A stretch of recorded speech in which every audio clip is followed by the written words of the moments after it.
Good evening, everyone. My name is Sanjeev. I'm working here in Land Marble Company as an admin executive.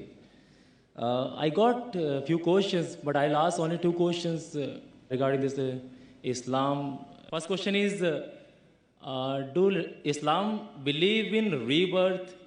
And second question is, in Islam, it's not allowed to commit suicide.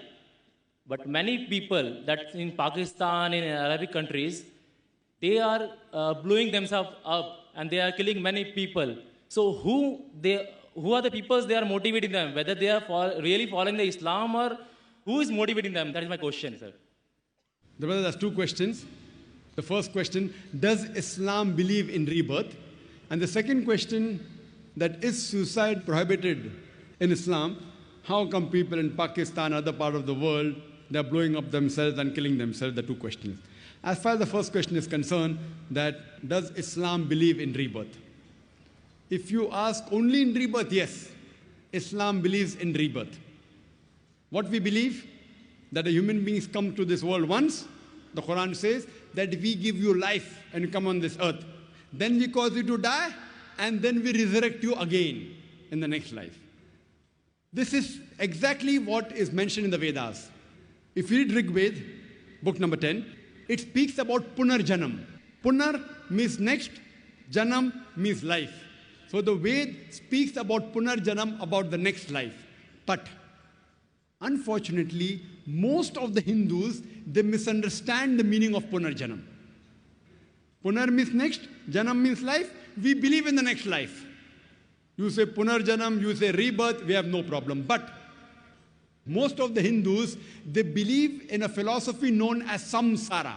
It's a Sanskrit word, samsara, which means birth, death, birth, death.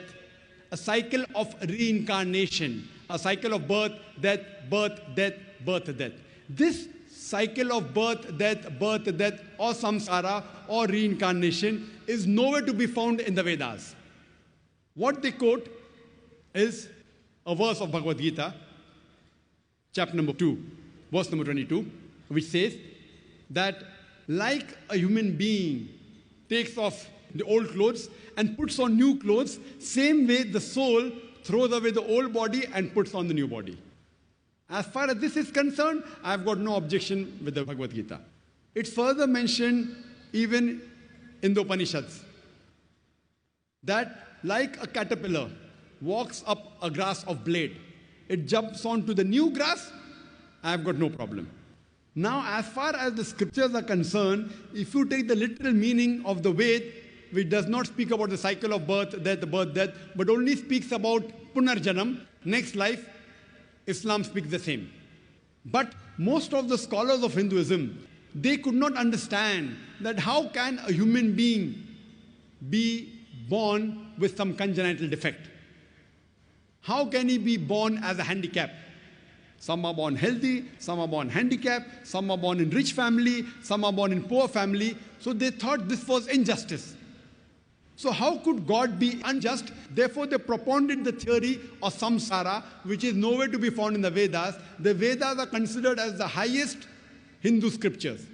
In the Hindu scriptures, you have the Smriti and you have the Shruti.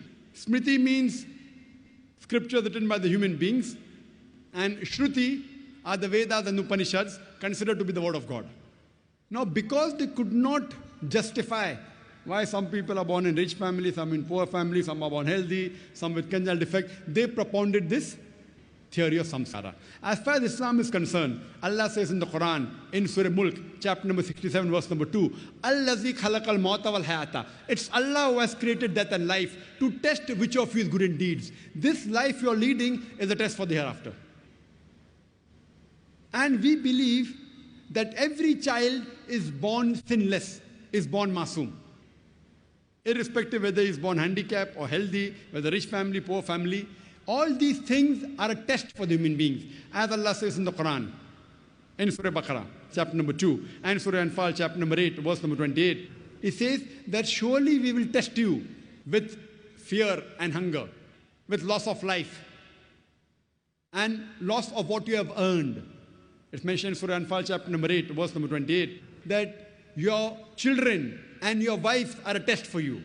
Now here we realize that the Quran says your children are a test for you. Now if a child, suppose, is born handicapped, it's a test for the parents.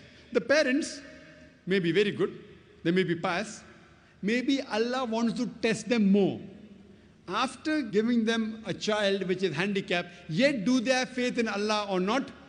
It's a test. So whenever any calamity befalls any human being, it's either a punishment or a test.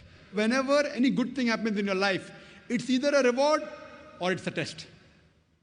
That does not mean if something bad happens, it has to be a punishment. It can be a punishment, it can be a test. If something good happens in your life, it can be a reward or it can be a test.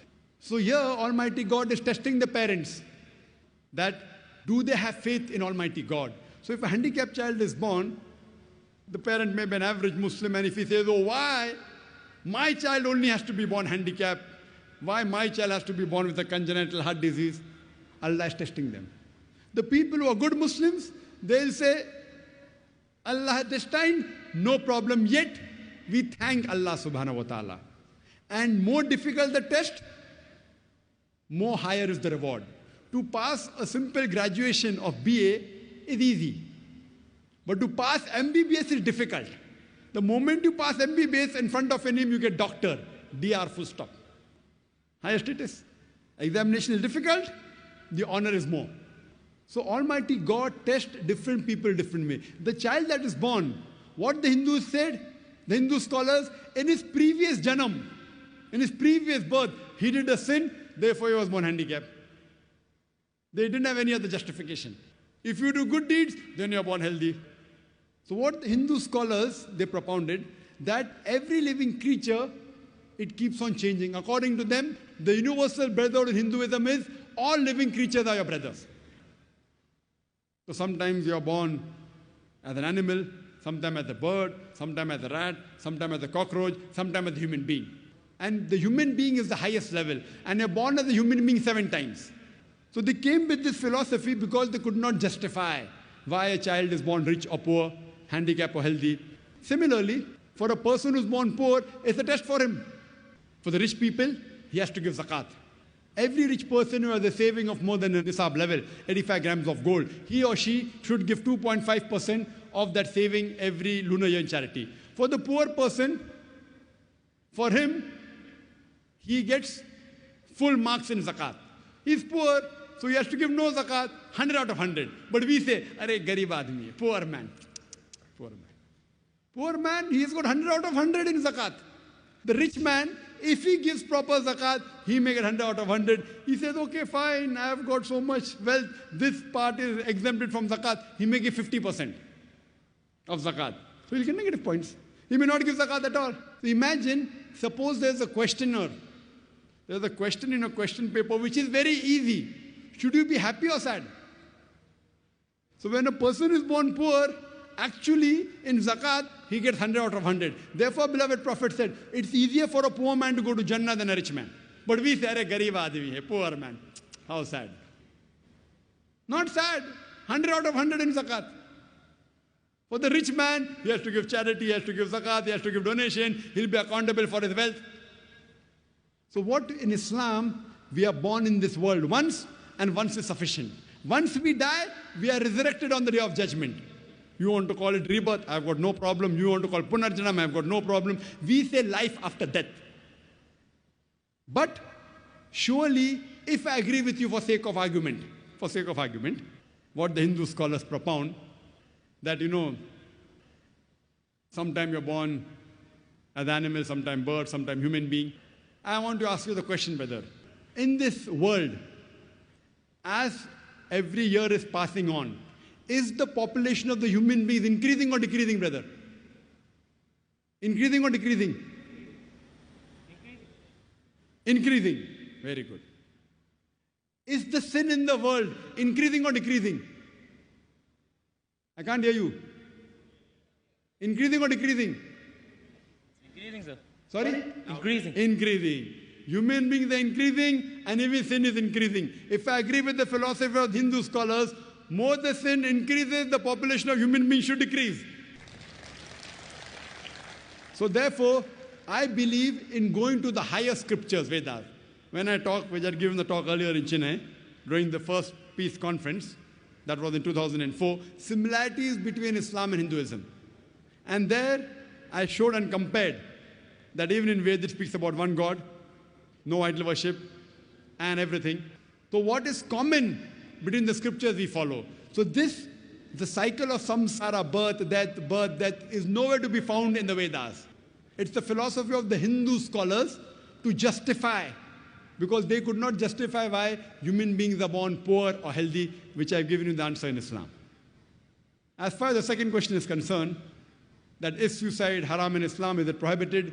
If yes, then why do people commit suicide? Is somebody instigating them? Suicide bombing? The Quran says in Surah Baqarah, chapter number 2, verse number 195, that do not make your own hands the cause of your destruction. So according to the Quran, committing suicide is haram, it is prohibited. So as far as committing suicide, it is prohibited. As far as killing any other innocent human being, the Quran says in Surah Ma'idah, chapter number 5, verse number 32, that if anyone kills any other human being, whether it be a Muslim or non-Muslim, unless it be for murder or for spreading corruption in the land, it is as though he has killed the whole of humanity. And if anyone saves a human being, it is as though he has saved the whole of humanity. So killing any innocent human being, whether it be a Muslim or non-Muslim, it is prohibited in Islam. So if anyone, whether he puts a bomb without killing himself or with killing himself, if he kills an innocent human being, it is prohibited. So as far as killing innocent human being is concerned, it is prohibited. If you use it as a strategy of war, you know, the Japanese used to do the suicide, Initially, where do you get suicide bombing from? According to a professor who wrote a book, Dying to Win in America, he says that the first people who did suicide bombing were the LTT, Tamil Tigers. But yet the blame is put on Muslims. I don't know why. It's the media. Have you ever heard of any Muslim doing suicide bombing? It was first the LTT, and then the Americans, and maybe some of the Muslims, black sheep may have picked up, but who were the originators? But yet when suicide bombing comes, the terrorists are labeled as Muslims.